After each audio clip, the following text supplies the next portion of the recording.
I'm here.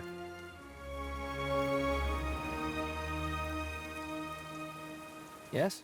I'd be glad to.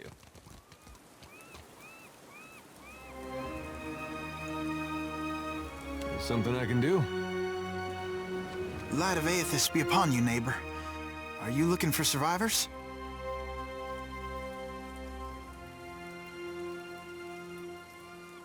A short lady, about my age, came from Deerwood with her son.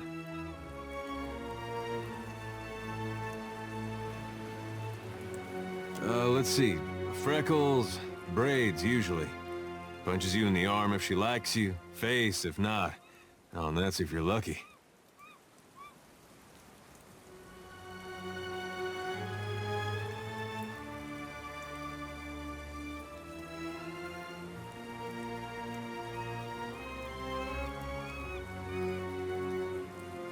No, that doesn't sound like anyone.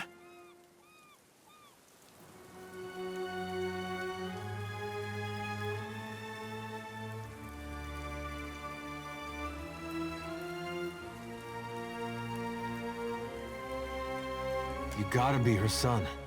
Got her nose and her freckles. You don't have to lie to me, kid. I'm a friend of your mother's. She hiding from someone? Maybe an ex-lover who gave her the best night of her life?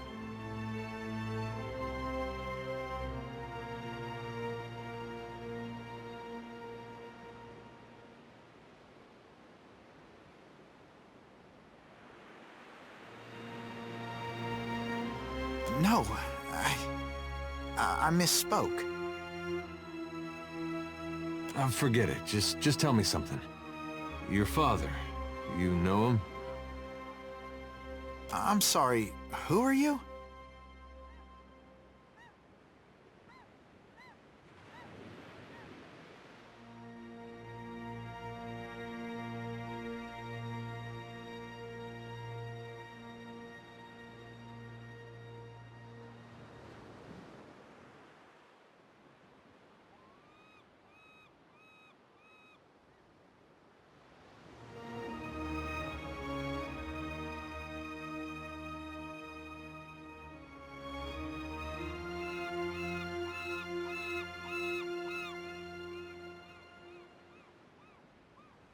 Lions, bats, and orlins, to name a few.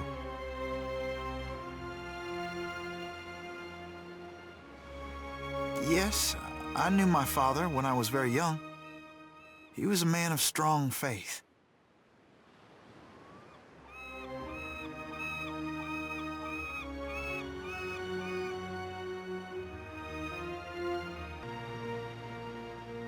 If I'm mad, you need a god on your side for protection. He was lost to us during the purges, which was how we came to flee here.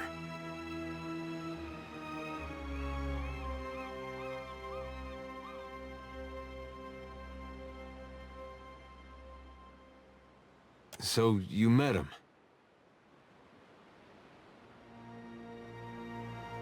Well, that's great. You had a dad.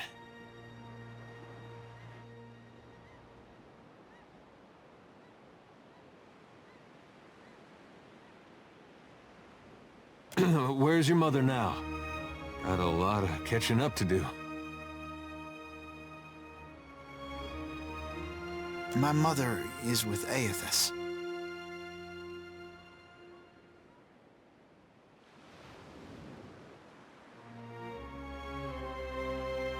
She passed the veil a few years ago.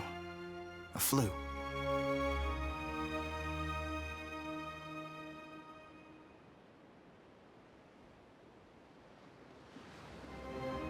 It's possible her soul has taken a new body by now, but if she was truly blessed, she marches instead beside the shining god.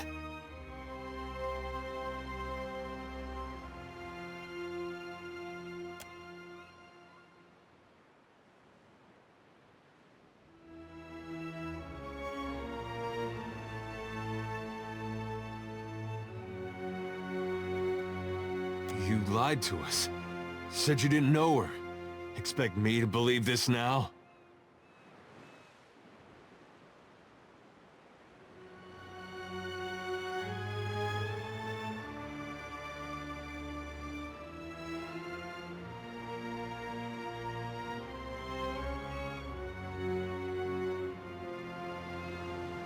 Funny, you wouldn't know it to look at him.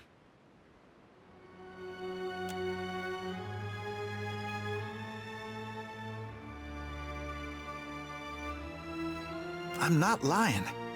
She's buried on the other side of that hill.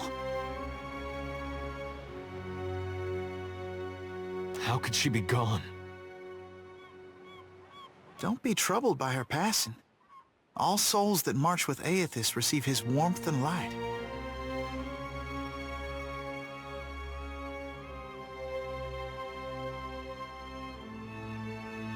Aethys has come to us twice now. Even oblivion couldn't slow his march.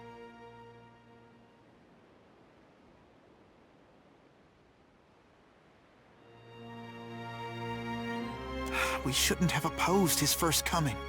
He meant to rally us under his banner.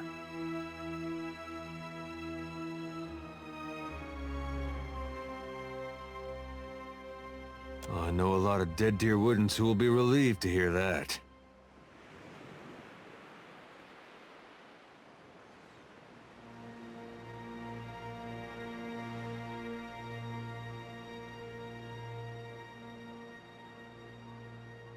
And seeing what we've seen, it's hard to believe they got our best interests at heart.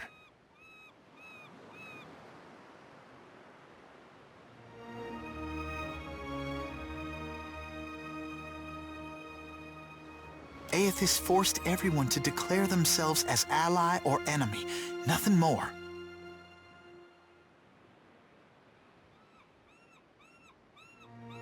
Now he marches again, and we have a chance to correct our mistake. Well, that's charitable.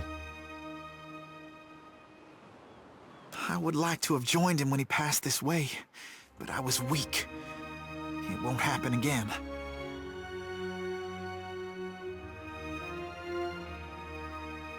You can't build on broken foundations. Real change needs destruction.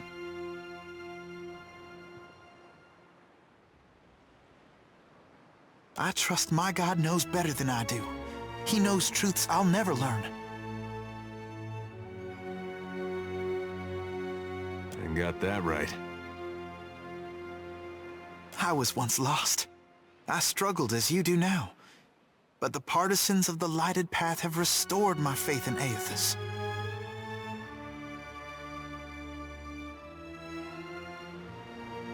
What greater honor than to march in his vanguard?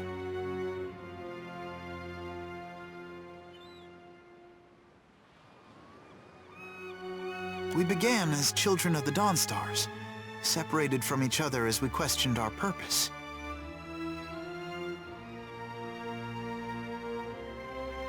But then Aethys granted a vision to Gadarian Bosch. Bosch saw an illuminated path lighten the way through a black abyss. And he saw Aethys marching on the path, and Aethys bade him to march alongside.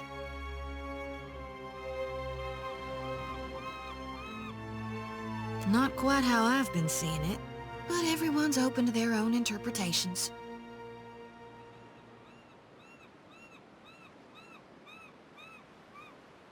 And the Shining God told Gadarian Bosch to gather an army of the God's truest followers, and to prepare to lead it into battle. You'd think after getting blown up, he'd slow down on the battling.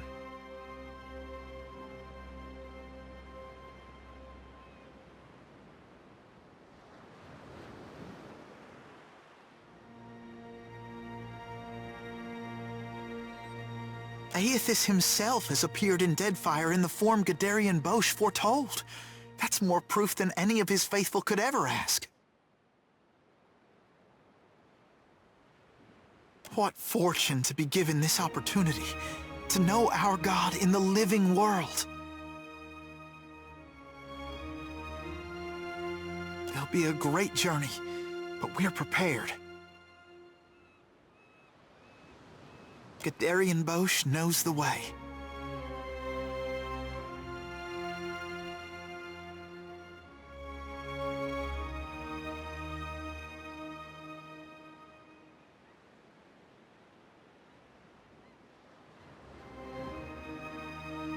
We don't know.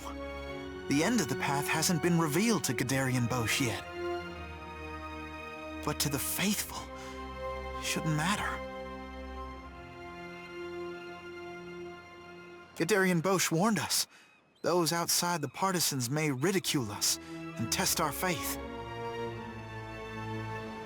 Especially our old families and others close to them.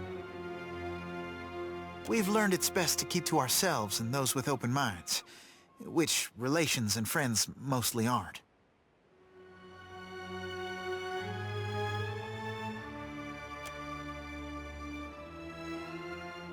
We can go.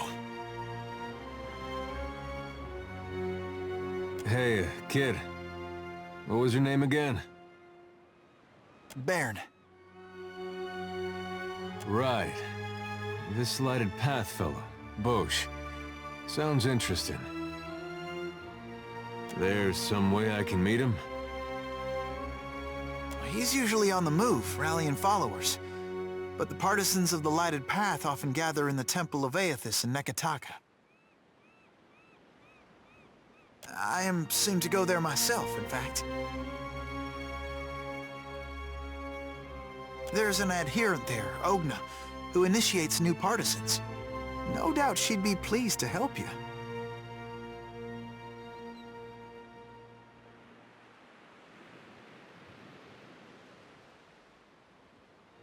Aethys needs able soldiers, even in their elder years. You should consider what Ogna has to say. It might speak to you. Farewell.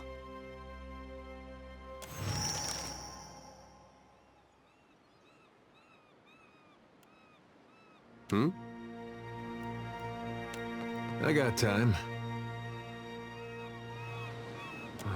Wasn't what I expected, I know that much.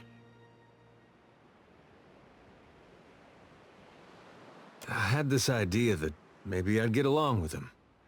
Either 'cause he was like his mom, or 'cause he was like, But it was like somebody talked him out of his personality.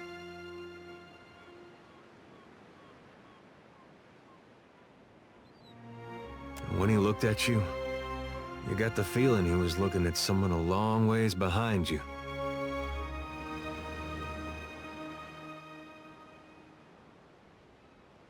It's not his fault.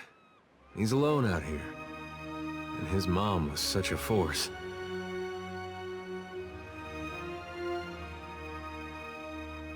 If she was so sure of herself, she'd have had that co-leader following her. Hard to replace something like that.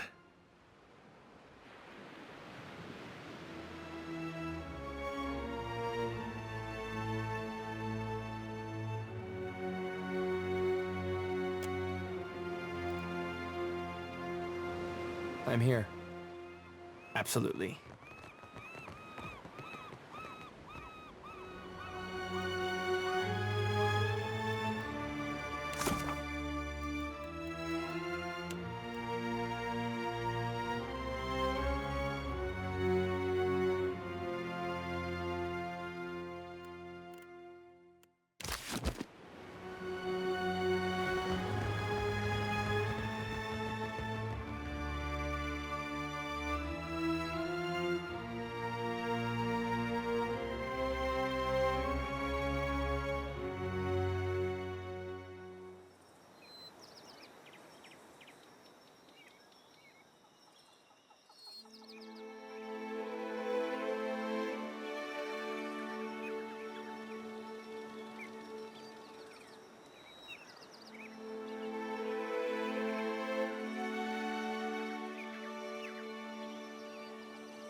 You blink and find yourself standing in the knee-high grass of an endless field, with the day just falling into dusk.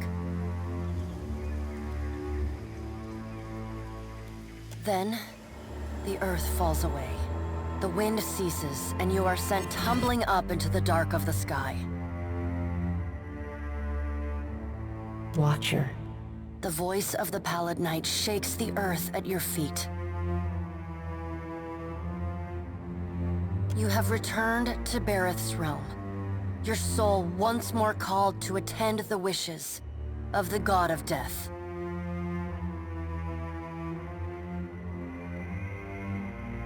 Your preference has been noted. The Pallid Knight crosses her arms. You can't be certain, but you think you might see the barest hint of a smile tugging at the edges of the Pallid Knight's lips.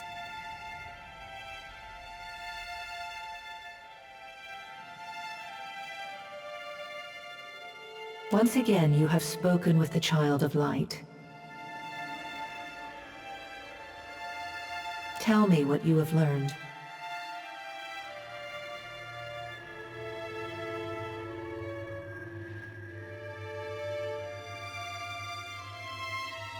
Intriguing. The Pallid Knight stares past you, pensive.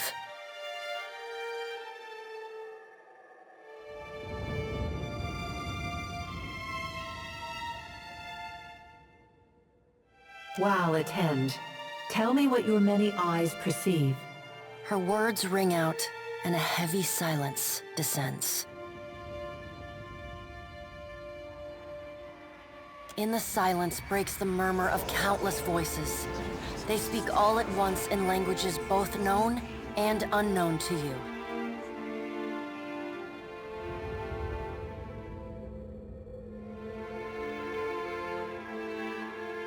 In the space beside Bareth, an eye blinks open, followed fast by several more.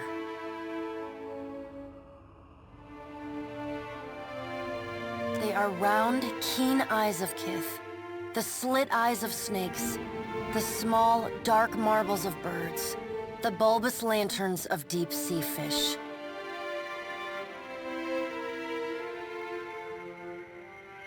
Here we are. A figure walks through the cloud of eyes as one might step through a door. It is an Orlan, then a pale elf, an ocean human, a Naga, each of them eyeless. They are Wal.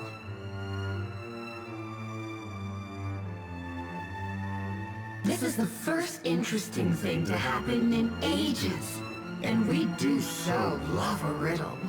The figure wears an amaua's grin, and the many voices beneath its own titter.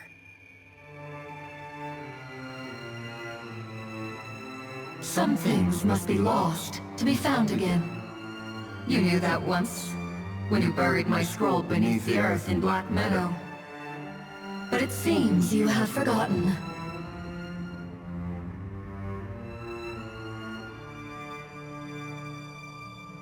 We have read the book of your life, Watcher. It is heavy with the weight of your choices, and its pages are not unmarred by the blood of others. You reap, but on a smaller scale.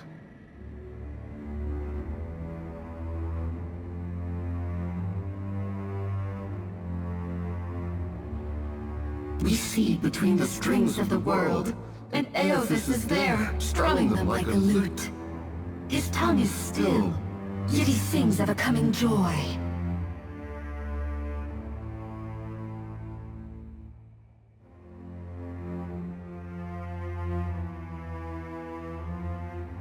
What tune he plays, we do not know. It is complex, ever-shifting. One moment vibrating in harmony, the next in discord. A man strides through the door to Bareth's realm. Behind him lope wolves with lolling tongues, and jungle cats whose long tails twitch with every step.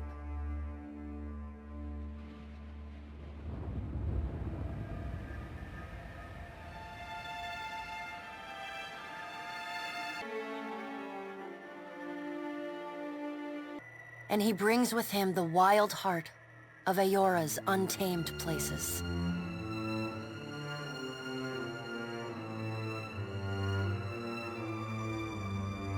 Fast on Galawain's heels, a small wave of seawater washes across the tiles. It pours off the edge of the platform and cascades down into the beyond. From out of the water rears a glowing lure, then the head of a gigantic fish. The round black eyes of Andra roll to meet yours.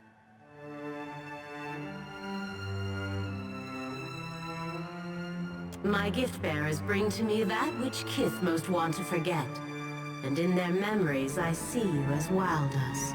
You are the one who leaves chaos in his wake.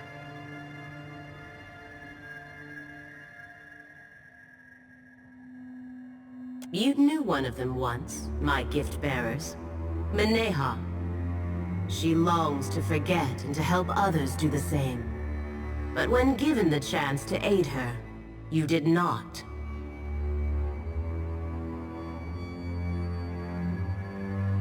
You are a capricious creature, like Aethys. Andra's storm-black eyes roll away from you. Aethys is nothing if not resourceful. I admire his nerve. In the changeling's voice, you hear the soft patter of rain on leaves, and the rush of wind through treetops.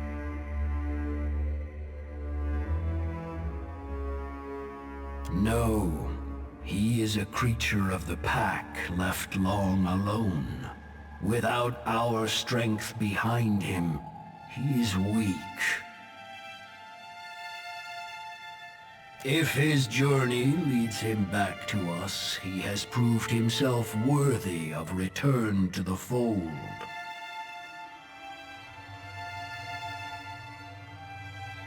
Aethys does not return to us.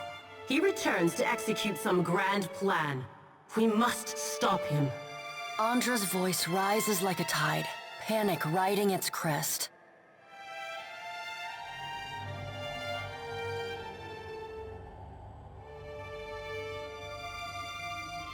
The doors lining the walls of Bareth's realm slam open in unison. Warped pieces of ancient armor and the remnants of discarded weapons roar through the doorways. They meet in the center of the room, in a shower of sparks, and form the vague figure of a man. Finally, a blacksmith's sledge hurtles past your shoulder, and the figure snatches it from the air. A man made half of metal and half of ruined skin stands before you. The rounded metal of a well-worn shield makes up most of his skull, his right eye socket, and jaw. His mouth is pulled forever into a half-grimace. If Aethys has something foolish planned, perhaps we can turn him from that path and set him down a more productive one.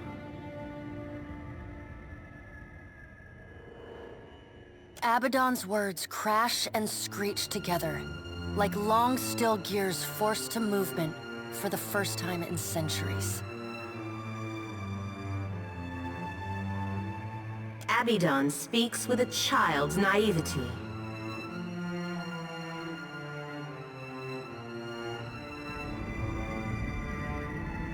He violates not their realms, but mine. I feel his urgency in every stamp of his feet along my spine. I will send tsunamis to slow him, if Mogren would stir the earth beneath Mogren's teeth.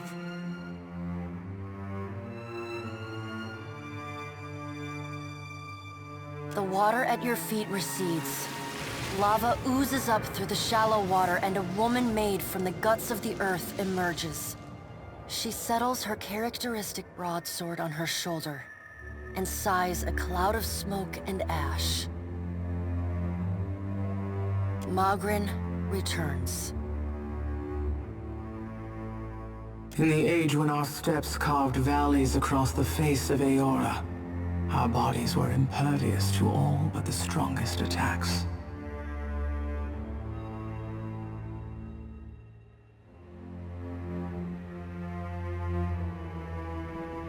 I doubt fire and water will be enough to stop him.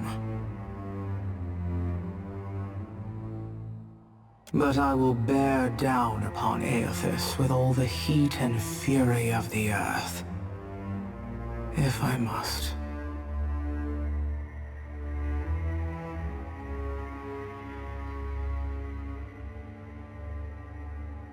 The deep, bellowing cry of an aurochs shakes the ground beneath your feet. The cry drones on and on, a moan without end. Wal's many eyes squeeze shut. Andra slips back beneath her waves. Magrin dissipates in a swirling cloud of steam. Galawain's beasts cower and whine. Only the pallid night stands impassive.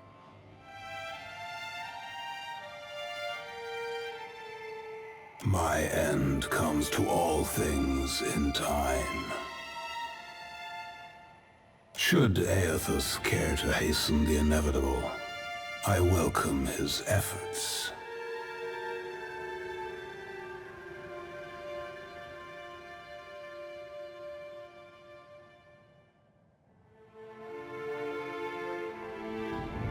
The Child of Light will not choose the hour of my death. Magrin tests the edge of her broadsword with a smoldering finger.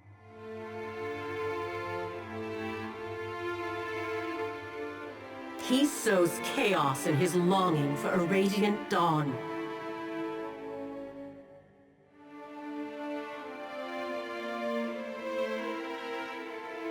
So much will be lost in the cacophony of fear his actions inspire. The crack of thunder rends the air. The gods fall silent. We can wait no longer to act. Speak with him, Watcher. Discover what it is he plans. To live is a choice, and you yet draw breath. Drink deep of the air, Watcher. We have work yet to do.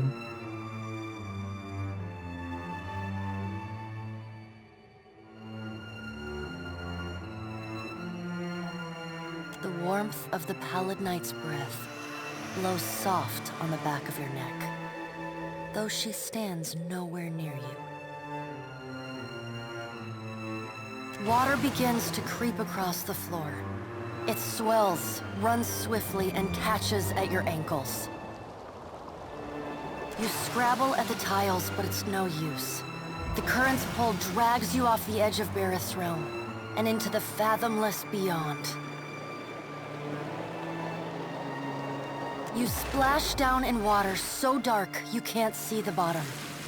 Then, the water recedes, gone like a dream upon waking. The hard wood of your cabin's floor presses against your spine. The gods are gone, but you remain.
'twas in a gale that ship set sail.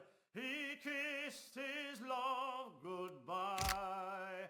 She watched the craft till out of sight, till a tear bedimmed her eye.